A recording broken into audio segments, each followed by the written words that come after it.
Hello students, welcome to Prep IAS. मेरा नाम है मयूरी भागवानी। आज है 15 अक्टूबर और आज हम द हिंदू को नहीं, आज हम इंडियन एक्सप्रेस को यहाँ पे एनालाइज करने वाले हैं। ऐसा इसीलिए क्योंकि आज दशहरा भी है और इसीलिए द हिंदू आज पब्लिश नहीं हुआ है। सो हम यहाँ पे नहीं चाहते कि आपका एक भी करंट अफेयर का इशू छूटे, इसीलिए आज हम इंडियन एक्सप्रेस को यहाँ पे एनालाइज करेंगे। ओके, तो शुरू करें उससे पहले today's pinch of positivity. When something is important enough you do it even if the odds are not in your favour. इसका मतलब ये है कि अगर आपके लिए कुछ इंपॉर्टेंट है तो फिर चाहे आपके सामने कितनी भी डिफ़िकल्टीज आए, चाहे फिर आपके लिए सिचुएशंस कितनी भी अनफेवरेबल हों, आप वो चीज़ कंप्लीट ज़रूर करेंगे। सो इसीलिए हमें अपने गोल को इतनी ही प्रायोरिटी और इतना ही इम्पोर्टेंस देना है सो दैट हम उसे बिल्कुल अच्छे से कंप्लीट कर पाएँ in spite of all the unfavourable situations. Okay, तो विथ दिस पॉजिटिविटी आगे बढ़ते हैं। आज के टॉपिक्स देख लेते हैं। GS1 में we have nothing for today. GS2 में हम देख रहे हैं गवर्नमेंट पॉलिसीज में से ग्लोबल हंगर इंडेक्स के बारे में देखेंगे।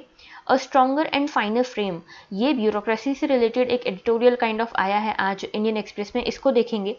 इंटरनेशनल रिलेशन में से UNHRC, United nation human right councils के बारे में देखेंगे। GS3 में इकोनॉमी में से custom duty on edible oil waived. तो एडिबल ऑयल जो हम काफ़ी ज़्यादा इंपोर्ट करते हैं, इसके ऊपर कस्टम ड्यूटी को वेव ऑफ कर दिया गया है। तो ऐसा क्यों किया गया है, इसको देखेंगे। सिक्योरिटी में BSF एक्सटेंडेड जूरिसडिक्शन, तो देखो ये वाला टॉपिक हमने कल भी देखा था। BSF का जूरिसडिक्शन एक्सटेंड किया गया है मिनिस्ट्री ऑफ होम के द्वारा, लेकिन ऐसा क्यों किया गया है और इसके पीछे कौन कौन से एक्ट्स यूज़ किए हैं होम मिनिस्ट्री ने, इसको देखेंगे। GS4 में जैसे कि मैंने आपसे कहा था कि हम आज से एथिक्स की कुछ टर्म्स को डिस्कस करना स्टार्ट करेंगे। तो आज हम देखने वाले हैं सिंपैथी, एम्पैथी और कंपैशन को। तो शुरू करते हैं आज का डिस्कशन। तो देखिए, ग्लोबल हंगर इंडेक्स न्यूज़ में इसीलिए क्योंकि इसकी रिपोर्ट आई है ग्लोबल हंगर इंडेक्स की, और इंडिया पीछे आ गया है वापस रैंक नंबर 101 पे। पिछले साल जब 2020 में ये रिपोर्ट आई थी तब हम 94th पोजीशन पे थे, 94th रैंक पे थे। अब हम 101st रैंक पे आ गए हैं, जो कि हम पीछे आ गए हैं, जो एक अच्छा इंडिकेशन नहीं है। तो पहले हम देख लेते हैं ग्लोबल हंगर इंडेक्स के बारे में, फिर इस रिपोर्ट के बारे में जो अभी आई है उसको देखेंगे। तो ग्लोबल हंगर इंडेक्स नाम से समझ आ रहा है, ये क्या सिग्निफाई करता है? ये सिग्निफाई करता है कि किसी भी कंट्री में कितना अमाउंट ऑफ हंगर है, ठीक है, वहाँ के सिटीजन्स कितने ज़्यादा, अभी कितना ज़्यादा उनको हंगर वाली प्रॉब्लम फेस करनी पड़ रही है, माल न्यूट्रिशन वगैरह फेस करना पड़ रहा है। तो ये एक एनुअल रिपोर्ट है, हर साल पब्लिश की जाती है by Concern Worldwide and Welt Hunger Hilfe. ये जो दो ऑर्गेनाइजेशन है, कंसर्न वर्ल्ड वाइड और वेल्ट हंगर हिल्स, ये वाली जो दो ऑर्गेनाइजेशन है ये इसको पब्लिश करती हैं। 2006 से ये पब्लिश हो रही है, हर अक्टूबर में होती है। और 2020 एडिशन आया था लास्ट ईयर, अभी 2021 का एडिशन है, ठीक है। तो अभी वाला जो एडिशन है 16th एडिशन है, ये याद रखना, ये लास्ट ईयर का बताया 15th एडिशन, ठीक है। इसका एम है कि ये ग्लोबल, रीजनल और कंट्री लेवल पे हंगर को ट्रैक करते हैं और मॉनिटर करते हैं, ठीक है। कैलकुलेशन के लिए 4 इंडिकेटर्स का यूज़ करते हैं।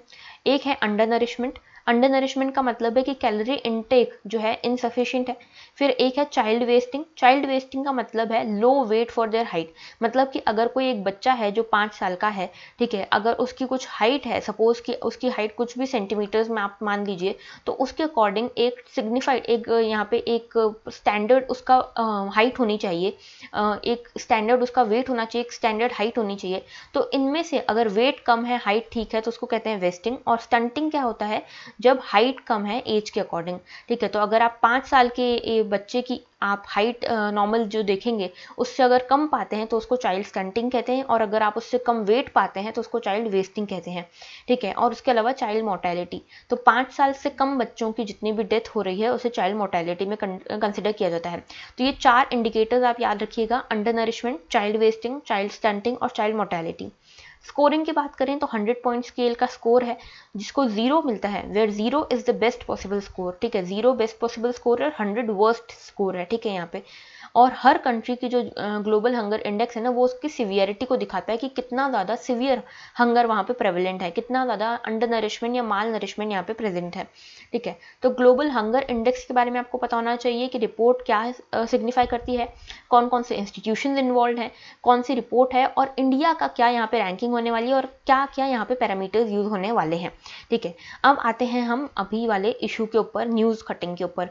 तो देखो, ग्लोबल हंगर इंडेक्स में इंडिया की जो रैंक है वो 101 हो गई है और हम पाकिस्तान, बांग्लादेश जैसी कंट्रीज से भी पीछे हो गए हैं। ठीक है, तो पिछले साल हमारी रैंक 94 थी यहाँ पे, इस साल हम 101 पोजीशन पे आ गए हैं और कुल मिला के 116 कंट्रीज को यहाँ पे रैंकिंग की जा रही है, 116 कंट्रीज की, लेकिन इसमें से हम सिर्फ 101 पे हैं। मतलब आप देखिए हम बहुत पीछे हैं। ठीक है, सबसे पीछे वाली जो कंट्रीज हैं, कुछ 16 कंट्रीज जो सबसे पीछे हैं, उनमें से एक हम हैं। अब हम जो है अपने आस पड़ोस की जो कंट्रीज हैं, पाकिस्तान, बांग्लादेश, नेपाल, इनसे भी पीछे चले गए हैं। जैसे नेपाल की बात करें तो नेपाल 76 नंबर पे है, बांग्लादेश भी 76 पे है, म्यांमार 71 पे है, पाकिस्तान 92 पे है और इंडिया पाकिस्तान से भी पीछे है। ठीक है, तो ये हमारे लिए बहुत ज़्यादा अलार्मिंग कंडीशन है। ओके, अब देखो यहाँ पे एक चीज़ और देख लो कि जो कंट्रीज़ ने टॉप किया है वो कौन कौन सी हैं। चाइना, ब्राज़ील, कुवैत, ये जो है ना ये टॉप रैंकर्स हैं। अब इसमें ये भी चीज़ आपको पता होनी चाहिए कि जो हमारे यहाँ पे वेस्टिंग जो है, वेस्टिंग स्पेशली जैसे हमने देखो 4 पैरामीटर्स की बात की ना, तो 4 पैरामीटर्स में से जो चाइल्ड वेस्टिंग है वो हमारे यहाँ बहुत ज़्यादा सिवियर है। जो जो बच्चे वेस्टिंग का शिकार हैं उनकी जो संख्या है, उनका जो अमाउंट है वो बढ़ गया है। 17% children in India are the victims of wasting. Okay, तो यहाँ पे वेट बहुत कम पाया जा रहा है इंडियन बच्चों में। तो ये 2016 से 20 का डाटा है, उसके अकॉर्डिंग बता रहे हैं। लेकिन इंडिया ने कुछ चीज़ों पे, कुछ इंडिकेटर्स पे इंप्रूवमेंट भी किया है, जैसे कि अंडर 5 मोर्टेलिटी रेट हमारा कम हुआ है, स्टंटिंग हमारी कम हुई है। ठीक है, अंडर नरिशमेंट भी हमारा कम हुआ है। मेजरली जो हमारा सेटबैक है वो है वेस्टिंग के कारण। ओके, तो ये आपको पता होना चाहिए। आगे बात करते हैं, ये ग्लोबल हंगर इंडेक्स के बारे में हमने ये देख लिया। अब देखो नेक्स्ट हमारा एक एडिटोरियल है, अ स्ट्रॉन्गर एंड फाइनर फ्रेम। ठीक है, तो ये ब्यूरोक्रेसी के ऊपर ये एडिटोरियल है, इसको देख लेते हैं। तो देखिए यहाँ पे ये कहा गया है कि ब्यूरोक्रेसी को हम काफ़ी ज़्यादा क्रिटिसाइज करते हैं कि ब्यूरोक्रेसी अच्छा काम नहीं कर रही, इनएफिशिएंट हो गई है वगैरह। पर ब्यूरोक्रेसी का बाकी सारे प्रोफेशंस की तरह ही कुछ चीज़ें अच्छी हैं, कुछ चीज़ें अच्छी नहीं हैं, कुछ चीज़ें गुड हैं, कुछ चीज़ें बैड हैं। ठीक है, हमें क्या ज़रूरत है, अब देखो हम 75th ईयर में हैं इंडिपेंडेंस की, तो हमें अपनी ब्यूरोक्रेसी को भी अपडेट करने की ज़रूरत है। तो यहाँ पे हमें ज़रूरत है एक प्रोएक्टिव, इमेजिनेटिव, टेक सेवी और इनेबलिंग ब्यूरोक्रेसी की। देखो इनेबलिंग ब्यूरोक्रेसी से यहाँ के क्या मतलब है, जो हमारी ब्यूरोक्रेसी है उसमें देखा जा रहा है कि अगर कोई भी ब्यूरोक्रेट कुछ अच्छा काम करने जाता है, कुछ नया काम करने जाता है, इनोवेटिव सा काम करने जाता है, तो इतनी सारी ऑडिट्स उसके ऊपर बिठाई जाती है। उसे ये डर लगता है कि कहीं मेरे करियर में मेरे ऊपर ऐसे कोई इल्ज़ाम ना लग जाए ऑडिट्स के चक्कर में। कभी हो सकता है ना, देखो कभी कभी क्या होता है, इकोनॉमिक डिसीजंस गलत हो जाते हैं, इकोनॉमिक फेलियर हो सकता है, लेकिन अगर आप उसको उसके इंटेंट के ऊपर यहाँ पे क्वेश्चन खड़ा कर दोगे तो वो तो सही बात नहीं है। तो कई सारे आईएएस ऑफिसर्स कोई भी नया इनिशिएटिव लेने से डरते हैं।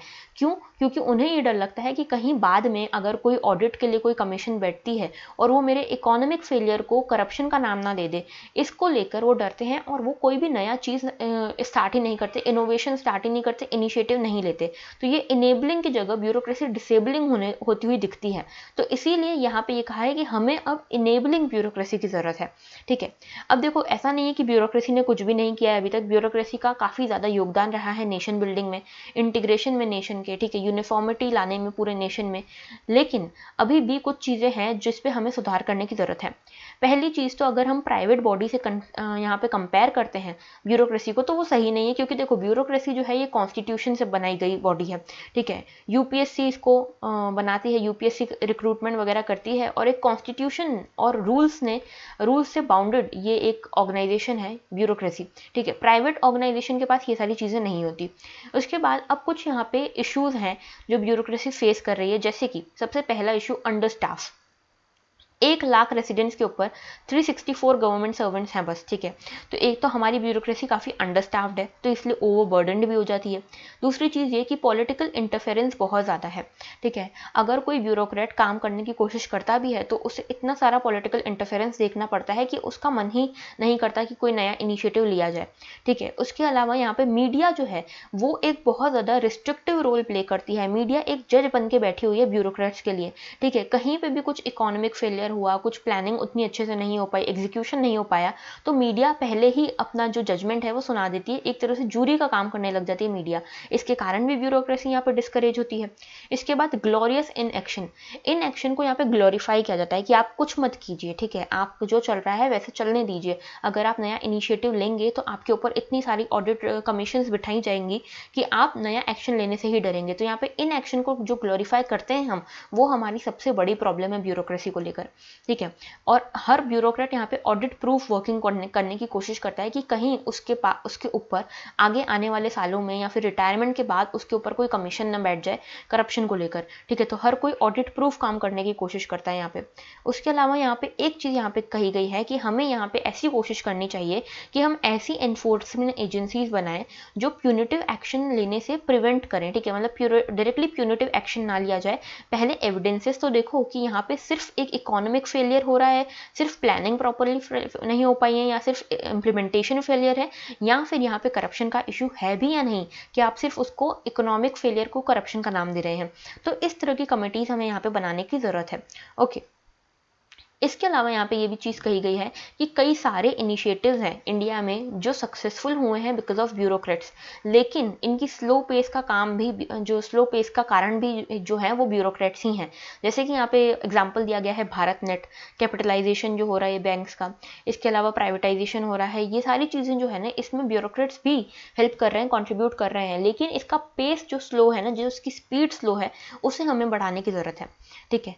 दूसरी चीज़ यहाँ पे एक सोल्यूशन ये कहा है कि लेटरल एंट्री को हम बढ़ावा दे सकते हैं। जब हम हर चीज़ में प्राइवेटाइजेशन कर रहे हैं तो ब्यूरोक्रेसी में भी प्राइवेटाइजेशन करना चाहिए थोड़ा बहुत, तो हमें 15% तक यहाँ पे लेटरल एंट्री बढ़ानी चाहिए, ठीक है। इसके बाद एक्टिवनेस को बढ़ावा देना चाहिए ब्यूरोक्रेट्स को, ठीक है, क्योंकि हमने जैसा कि बताया कि यहाँ पे सीधे आप यूनिटिव एक्शन की तरफ मत जाइए, पहले आप देखिए तो सही कि वहाँ पे करप्शन का इशू है भी या नहीं। तो यहाँ पे इस तरह से आप एक्टिवनेस को इंश्योर कर सकते हो। इसके अलावा प्रॉब्लम सॉल्विंग प्रोफेशनल्स की जरूरत है हमको, ठीक है, फिर चाहे आप वो प्राइवेट सेक्टर से लाओ या फिर आप ब्यूरोक्रेट्स की ऐसे ट्रेनिंग करो कि वो प्रॉब्लम सॉल्विंग प्रोफेशनल्स बने, ठीक है।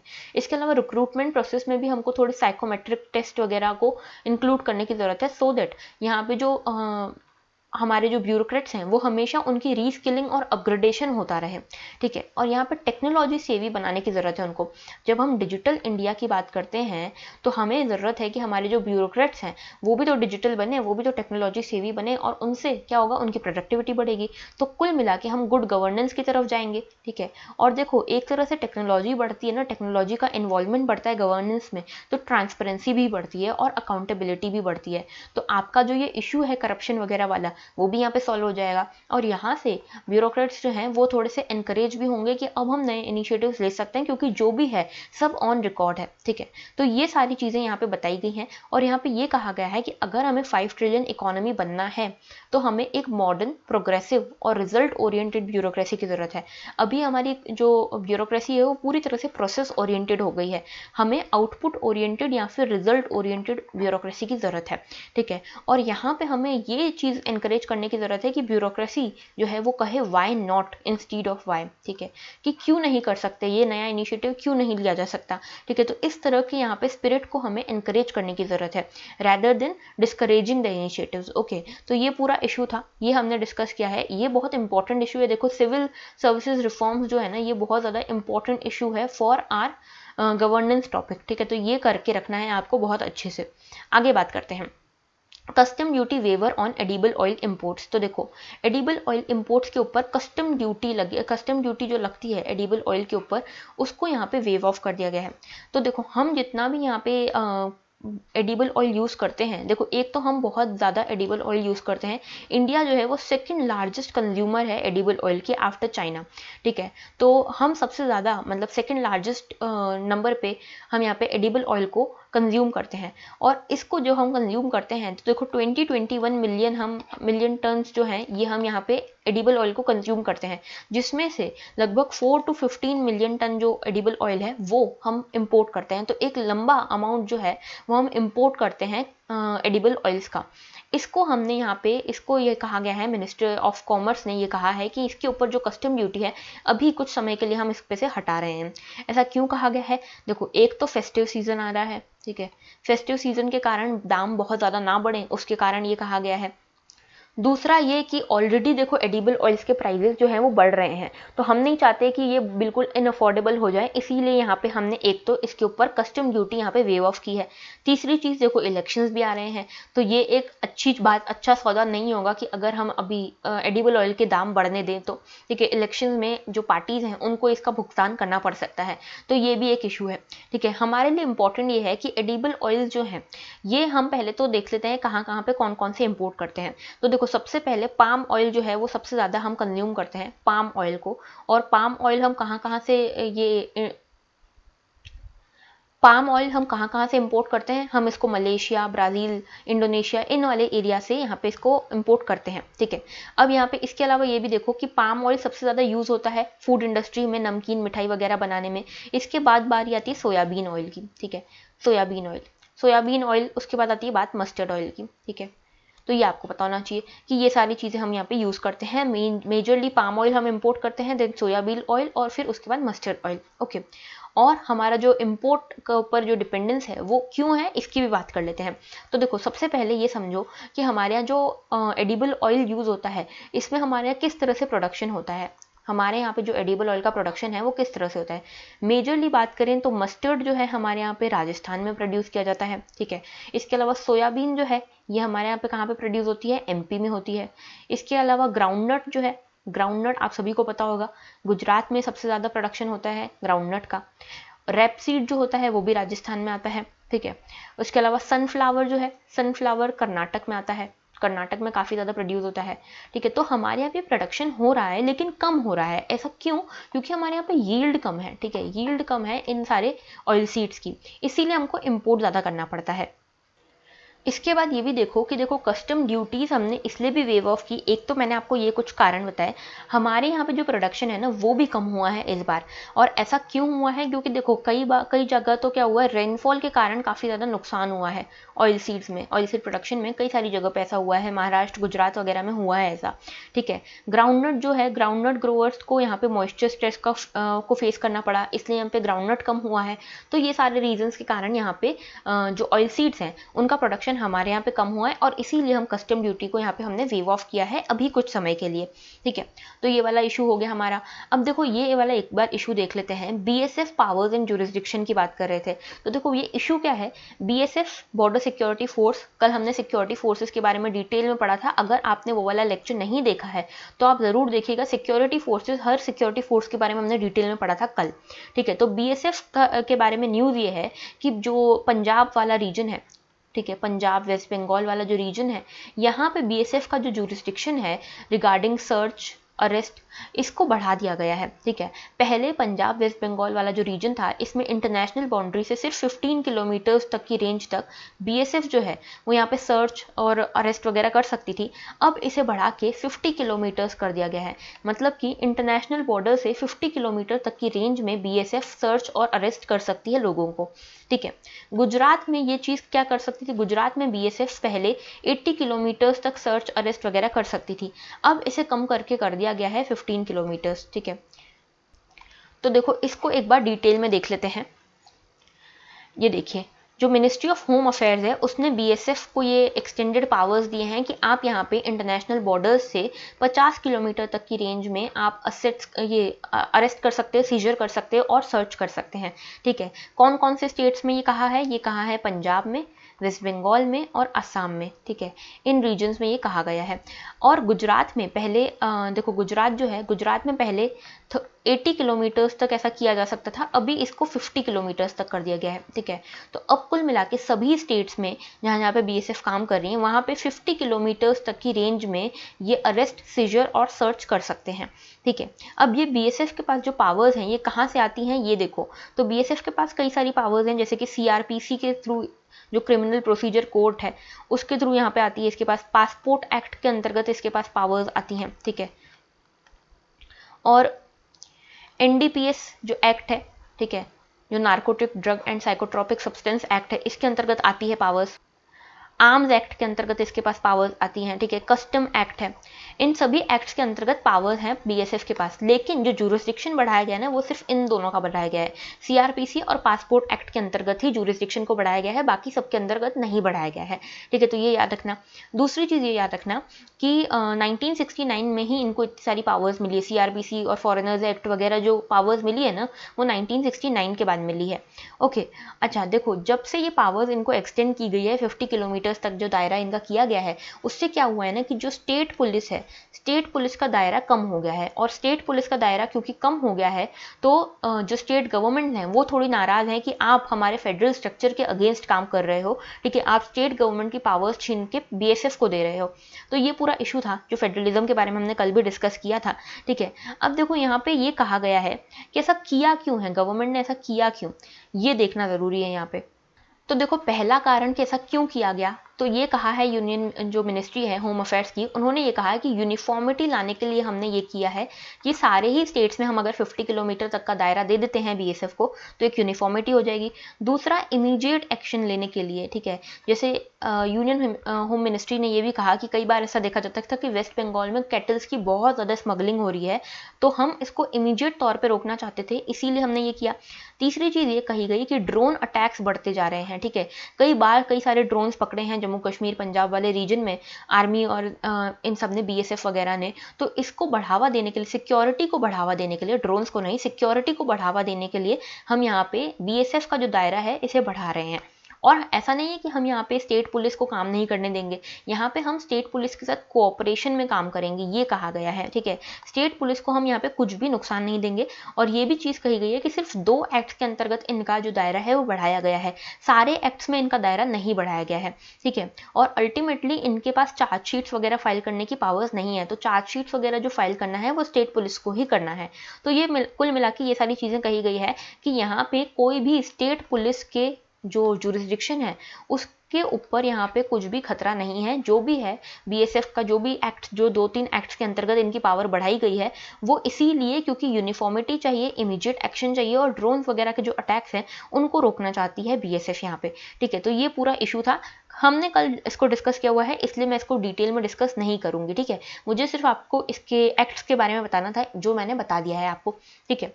आगे बात करते हैं नेक्स्ट इशू की, US elected back to UN Human Right Council after Trump era.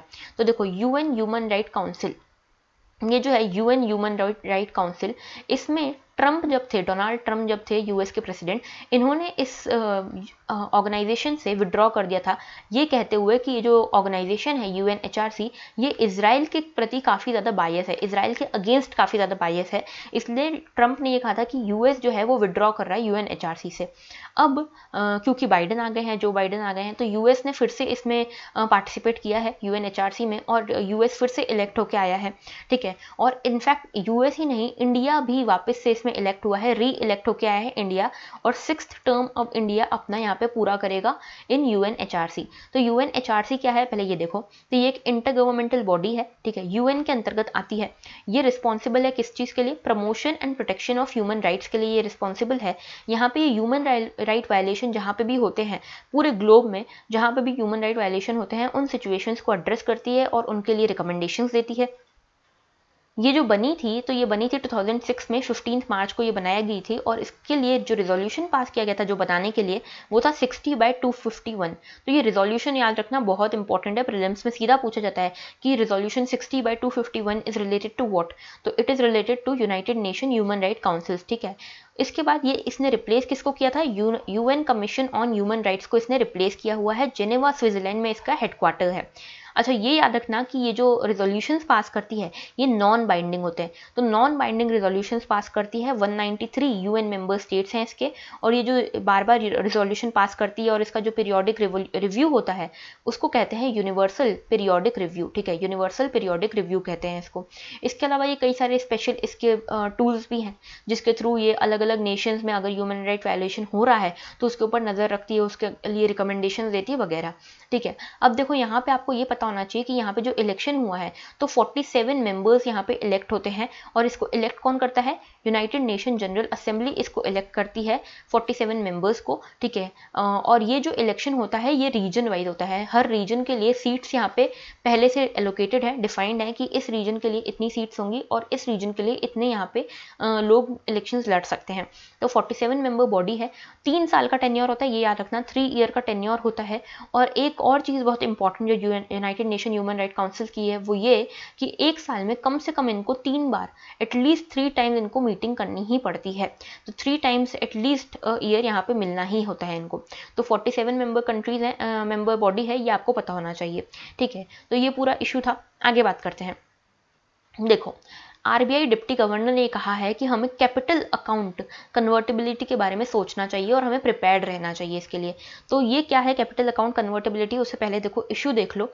Market participants और आरबीआई के जो डिप्टी गवर्नर हैं उन्होंने ये कहा है कि जिस तरह से बिजनेस प्रोसेसेस चेंज हो रही हैं और ग्लोबल रिस्क बढ़ रही है, हमारी ओपननेस बढ़ रही है, उस हिसाब से हमें कैपिटल अकाउंट कन्वर्टेबिलिटी के लिए तैयार रहने की ज़रूरत है। अब कन्वर्टेबिलिटी क्या है पहले ये समझो।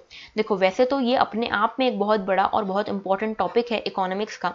आपको अगर इस टॉपिक के बारे में नहीं पता हो ना तो आप इसको जाके बिल्कुल पढ़िएगा, ठीक है। हमारा जो क्रैश कोर्स आप देख सकते हैं प्लेलिस्ट में, उसमें इकोनॉमी की जो प्लेलिस्ट है उसमें से आप ये कन्वर्टेबिलिटी वाला इशू पूरी तरह से होलिस्टिकली पढ़िएगा ज़रूर, ठीक है।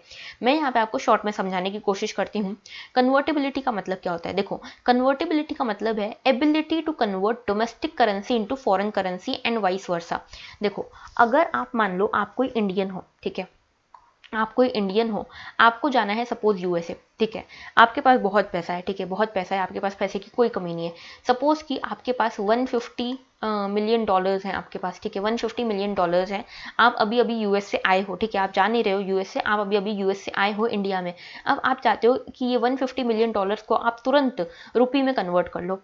तो ये जो कन्वर्टिबिलिटी होती है ना किसी भी रुपी की किसी और करेंसी में, ठीक है, और किसी और करेंसी की रुपी में, जो तुरंत कन्वर्टेबिलिटी हो सकती है, जो बिल्कुल बिना किसी रोक टोक के जो कन्वर्टेबिलिटी हो सकती है, इसका मतलब यहाँ पे कन्वर्टेबिलिटी है, ठीक है। तो कन्वर्टेबिलिटी का मतलब है ability to convert domestic currency into foreign currency and foreign currency into domestic currency to make balance of payments, ठीक है। तो जो भी ट्रांजैक्शन करनी है आपको वो इसके थ्रू आप कर सको इमीडिएटली, उसको कहते हैं कन्वर्टेबिलिटी, ठीक है।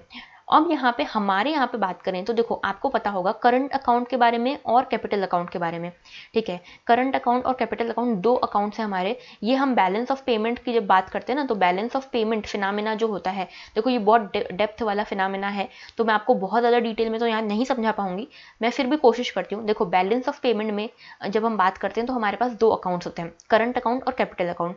करंट अकाउंट जो होता है इसमें हम बैलेंस ऑफ ट्रेड की बात करते हैं, गुड्स एंड सर्विसेज जो हम इंपोर्ट और एक्सपोर्ट करते हैं उसकी बात करते हैं यहाँ पे, ठीक है।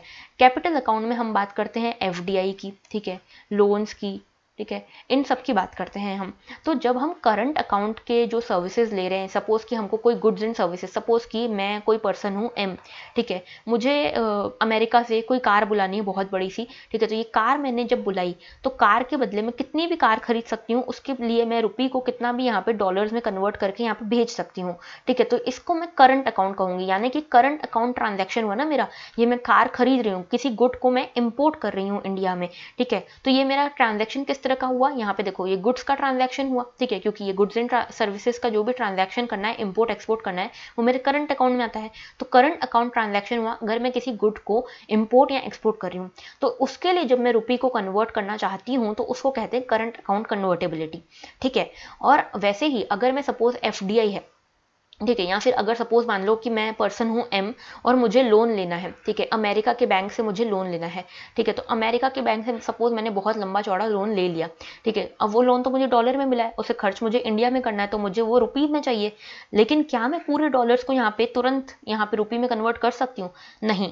तो यहाँ पे कैपिटल अकाउंट के लिए मैंने यहाँ पे कैपिटल अकाउंट ट्रांजैक्शन हुआ, ये मैंने जो लोन लिया ये कैपिटल अकाउंट का पार्ट है, तो ये कैपिटल अकाउंट ट्रांजैक्शन का पार्ट हुआ। और ये कैपिटल अकाउंट के लिए क्योंकि मैंने लिया है, तो क्या इसकी कन्वर्टेबिलिटी पूरी तरह से अलाउ है इंडिया में? तो नहीं है। देखो पार्शियली अलाउड है, ठीक है। पहली चीज तो अगर मैं इस लोन को पूरी तरह से रुपये में कन्वर्ट करना चाहूंगी तो ये लोन जो है ना ये कैपिटल अकाउंट कन्वर्टेबिलिटी में आएगा, क्योंकि ये कैपिटल ट्रांजैक्शन के लिए हुआ है। लेकिन क्या इंडिया में ये अलाउड है पूरी तरह से कन्वर्टेबिलिटी होना कैपिटल अकाउंट ट्रांजैक्शन के लिए? तो नहीं, ये पार्शियली अलाउड है, ठीक है, कुछ हद तक ही अलाउड है, उसके आगे नहीं है। जबकि करंट अकाउंट में ये फुल जो कन्वर्टेबिलिटी है वो अलाउड है। अब आरबीआई के गवर्नर ने कहा है कि हमें यहाँ पे रेडी रहना चाहिए फुल कैपिटल अकाउंट कन्वर्टेबिलिटी के लिए। देखो ऐसा करने से क्या होगा कि एक तो जो डेवलप्ड कंट्रीज है ना उसमें आप देखोगे तो जो कैपिटल अकाउंट कन्वर्टेबिलिटी है वो फुल है, ठीक है, हमारे यहाँ पे पार्शियल है। तो ऐसा करने से क्या होता है कि यहाँ पे एफडीआई बढ़ता है, इन्वेस्टमेंट बढ़ता है वगैरह, बहुत सारी चीजें जो अट्रैक्टिवनेस जो होती है ना इकोनॉमी की वो बढ़ती है। लेकिन इससे खतरा भी है, ठीक है। सपोज कि अगर बाहर का जो ग्लोबल मार्केट है वो क्रंच हो जाता है, अमेरिका का जो मार्केट है वो क्रंच हो जाता है, इकोनॉमी क्रंच हो जाती है, तो उस केस में अगर फुल कैपिटल अकाउंट कन्वर्टेबिलिटी हम अलाउ कर देते हैं तो उसका सीधा इंपैक्ट इंडिया पे भी देखने को मिलेगा, ठीक है। सपोज कि जैसे मान लो आप यूएस के बहुत सारे लोग हैं, इन्वेस्टर्स हैं जिन्होंने इंडिया में इन्वेस्ट किया हुआ है, ठीक है, एफडीआई के थ्रू। अगर हम कैपिटल अकाउंट कन्वर्टेबिलिटी को फुल कर देंगे तो वो जब चाहे पूरा का पूरा पैसा उठा के यहाँ से जा सकते हैं अमेरिका में, तो उसके केस में हमारी इकोनॉमी कितनी अनस्टेबल हो जाएगी। इसीलिए हम अभी तक कैपिटल अकाउंट को फुल्ली कन्वर्टेबल नहीं कर रहे हैं। लेकिन कई सारी कमिटीज हैं, जैसे तारापोरे कमेटी भी आई थी एक, जिसने ये कहा था कि फुल कैपिटल अकाउंट कन्वर्टेबिलिटी हमको अलाउ करनी चाहिए, ठीक है। तो ये पूरा इशू था, हमने देख लिया है, ठीक है। तो इसके बारे में आप एक बार कन्वर्टेबिलिटी वाला जो टॉपिक है ना इसको आप डिटेल में जरूर पढ़िएगा, क्योंकि ये बहुत ज्यादा इंपॉर्टेंट टॉपिक है, ठीक है। सो ये तो हमारे हो गई जीएस की बात। अब हम बात कर लेते हैं एथिक्स की। तो मैंने आपको कल कहा था कि हम एक एक इशू को एक एक टॉपिक वाइज हम स्टार्ट करेंगे एथिक्स में। तो आज से हम स्टार्ट कर रहे हैं एथिक्स का हमारा डेली डोज, ठीक है। यहाँ पे हम बात करने वाले हैं सिंपैथी, एम्पैथी और कंपैशन की। तो देखो सिंपैथी क्या होती है? सिंपैथी का मतलब होता है acknowledging another persons emotional hardships and providing comfort and assurance. तो अगर आप किसी पर्सन को देखकर अगर हम किसी पर्सन की हार्डशिप्स को, इमोशनल हार्डशिप्स को देखकर या दुख को देखकर हमें अच्छा नहीं लगता है, हम उसको एक्नॉलेज कर पाते हैं कि इसके साथ बहुत बुरा हुआ, तो उसको कहते हैं हम सिंपैथी, ठीक है। एम्पैथी उससे थोड़ा सा आगे की बात है। एम्पैथी में आप क्या करते हो, आप ना सिर्फ सामने वाले की प्रॉब्लम्स को समझते हो, आप उसे ऐसा समझते हो जैसे कि वो आपके खुद की प्रॉब्लम्स हो, तो आप उसको अंडरस्टैंड करते हो। It refers to the understanding what others are feeling, this may be because we ourselves have felt such feelings, ठीक है। तो देखो आप क्या करते हो कि सपोज कि आपको कोई किसी भी पर्सन के साथ कुछ बुरा हुआ, आपको उस पर्सन को देखकर बुरा लग रहा है, तो दैट इज सिंपैथी। लेकिन जब आप ये फील कर पा रहे हो कि ऐसा इसके साथ नहीं होना चाहिए था, आप उसको खुद को उसकी जगह पे अगर रख पा रहे हो, तो उसको कहेंगे हम एम्पैथी। कंपैशन इससे और आगे है। कंपैशन यानी कि आप ना सिर्फ सामने वाले के प्रॉब्लम्स को देख रहे हो, समझ रहे हो, आपको बुरा लग रहा है, आप एक्नॉलेज कर रहे हो, आप खुद को उसकी जगह पे रख रहे हो, उसके साथ साथ आप ऐसी कोशिशें करते हो, आप ऐसे एफर्ट्स करते हो कि आप सामने वाले के दुख को, सफरिंग्स को कम कर पाओ, ठीक है। तो it refers to a step further where a person not only feels empathy but also has a desire to help alleviate the sufferings of other, ठीक है। तो आप सामने वाले की जो प्रॉब्लम्स है उसको कम करने की कोशिश भी करते हो, ठीक है। तो यहाँ पे आप देखिए सिंपैथी का मतलब होता है, सपोज कि आप किसी होटल में जाते हो, आप वहां पे किसी बच्चे को देखते हो कि वो चाइल्ड लेबर में इन्वॉल्व है, ठीक है। तो आपको उसकी तरफ सिंपैथी अगर फील होगी तो मतलब आपको उसके लिए बुरा लगेगा कि इतना छोटा बच्चा है, इसको तो अभी पढ़ाई करनी चाहिए, ये अभी ये काम क्यों कर रहा है, क्या ये इतना गरीब है, ये सारी चीजें आएंगी सिंपैथी में। एम्पैथी मतलब कि आपको अपना टाइम याद है कि आपने भी कभी छोटे हो आप, और आपको भी कभी ऐसा टाइम फेस करना पड़ा हो, कभी आपने भी ये सब चीजें फेस की हो, ऐसी हार्डशिप फेस की हो, तो आप उसको आप अपने आप को उसकी जगह रखने के लिए रेडी हो यहाँ पे, ठीक है। आप उसकी प्रॉब्लम्स को पूरी तरह से समझ पा रहे हो क्योंकि आपने वही चीज एक्सपीरियंस की हुई है। तो यहाँ पे एक्सपीरियंस इज द कीवर्ड, ठीक है। तो इसको कहेंगे आप एम्पैथी, ठीक है। उसके बाद कंपैशन क्या कहेंगे? कंपैशन का मतलब कि आप उसको देख रहे हो, आपको बुरा लग रहा है, आप ऐसा फील कर पा रहे हो कि ये बहुत ज़्यादा प्रॉब्लम्स में है बच्चा, तो आप उसके लिए कोई एनजीओ को कांटेक्ट करो कि वो उसको रेस्क्यू करें, ठीक है। या फिर आप उसकी हेल्प करो एजुकेट करने में उसको, ठीक है। जैसे कि हमने कल भी देखा था, कैलाश सत्यार्थी जी एक यहाँ पे एनजीओ चला रहे हैं, बचपन बचाओ आंदोलन, तो ये एक कंपैशन का एग्जाम्पल हुआ, ठीक है। तो ये आपको समझना है कि सिंपैथी के बाद आता है एम्पैथी, एम्पैथी के बाद आता है कंपैशन, ठीक है। तो यहाँ पे अगर आप किसी के लिए सॉरो फील कर रहे हो, किसी के लिए कंसर्न फील कर रहे हो, तो ये आपका सिंपैथी है। अगर आप उसके लिए इमोशंस फील कर रहे हो, आप उसकी हार्डशिप्स को, सफरिंग्स को समझ पा रहे हो एक्सपीरियंस के बेसिस पे, तो उसको आप कहोगे एम्पैथी। और कंपैशन का मतलब है कि आप उसको यहाँ पे केयर देना चाहते हो, आप उसकी जो सफरिंग है उसको कम करना चाहते हो, तो इसको कहेंगे हम कंपैशन। ठीक है, अब देखो एक बार ये डिफरेंस भी देख लो। ये है एम्पैथी, ये है सिंपैथी। ठीक है, तो यहाँ पे जब आप किसी की सॉरोस को समझ पाते हो, आप उसके लिए पिटी फील करते हो, तो उसको आप सिंपैथी कहते हो। लेकिन जब आप ना सिर्फ उसकी सॉरोस को आइडेंटिफाई करते हो, उसको अंडरस्टैंड भी करते हो, तो उसको आप एम्पैथी कहोगे। यहाँ पे आप सामने वाले की सिचुएशन को समझ नहीं पा रहे, आपको बस बुरा लग रहा है कि उसके साथ बुरा हो रहा है, लेकिन यहाँ पे आप सामने वाले सिचुएशन को समझ भी रहे हो। इधर आपके पास कोई सिमिलर एक्सपीरियंसेस हो ज़रूरी नहीं है, लेकिन यहाँ पे मोस्टली ऐसा होता है कि आपके पास सिमिलर एक्सपीरियंसेस होते हैं। यहाँ पे सिंपैथी में आप पिटी कर सकते हो, सॉरो कर सकते हो, लेकिन यहाँ पे एम्पैथी में आप अंडरस्टैंड करते हो और एक्सेप्टेंस देते हो उस चीज़ को।